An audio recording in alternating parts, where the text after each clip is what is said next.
Alright, so this week we're going to be doing the related rates problem. It'll be number 4 on the worksheet. So this is just one of the typical cone questions. So what you're going to want to do first off is draw a picture of what's going on. So we've got a tank of water in the shape of a cone. It's leaking out of the bottom of the cone there at a constant rate, so we've got some change in volume there. The base radius of the tank is going to be 5 feet and the height is going to be 14. So off to the side here, I'm just going to draw this out real quick. So we've been told that this right here, that's going to be 5. Let's go over here. It's going to be 14. And we got something leaking out of here at some volume prime of -2. And the reason that it's negative is because the water's leaking out of it. So what we need here, what we see in the first question is we want to find the rate, the depth of the water is changing. So we want to find an H prime when H is 6. And then a second question, we want to find an R prime when the H is 6. So first thing you want to do is write out the equation for the volume of this. It's going to be 1/3 pi R H. Okay? So now what you're going to want to do is, since we have this, we're only going to be given, we're going to need to find H and R prime, and we don't have both. So if we take the derivative of this equation, we see that we're going to need both R prime and H prime. So the best thing to do first is put this all into terms of either H or R. Since we want to find H prime in this first part, it stands to reason that we're just going to make it all based on H. So the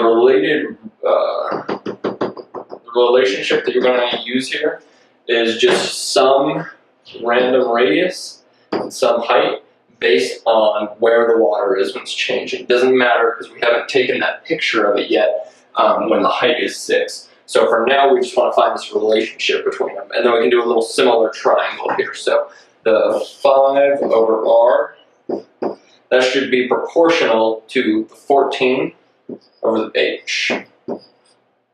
Now let's solve for H. So we're going to multiply the H over, bring the 5 down, multiply the R across. We're going to get it in terms of R. So what you're going to do is multiply the R over the H and divide the 14. So this means that for R, we're going to get, this will be 5/14 H. Okay? Plug this guy right into there. So this will give us 1/3 pi. So let's just go ahead and make the substitution for the R squared. So we're going to get 5/14. That quantity will be squared. It's just some constant, right?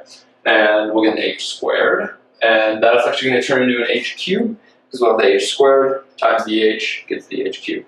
So now what you want to do is just take the derivative of both sides. So what's the derivative of V? Well, that's just going to be V prime. And the derivative of the rest of this, what we're going to see is the pi, and this little quantity right here aren't going to change.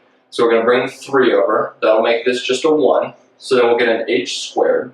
So we'll get pi, leave that 5/14 squared. We'll get an H squared. And now we take the derivative of the H, which is just going to be H prime. Okay? So if you can look at this now, you'll see we have V prime. That's -2. This right here is just some number.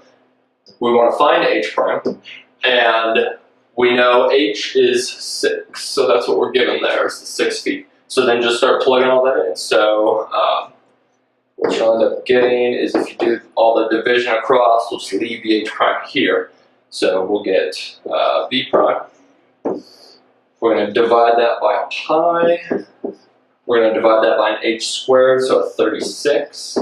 6 squared is 36. And we're going to divide by 5 squared, which is 25. Okay? And then finally, lastly, we're going to multiply by this 14 squared. So that's what you're going to get. You just go ahead and plug all that in using -2 for your V prime. And when you do that, I believe it comes out to -0.013 about. I'm not 100% certain, but this is the important part right here.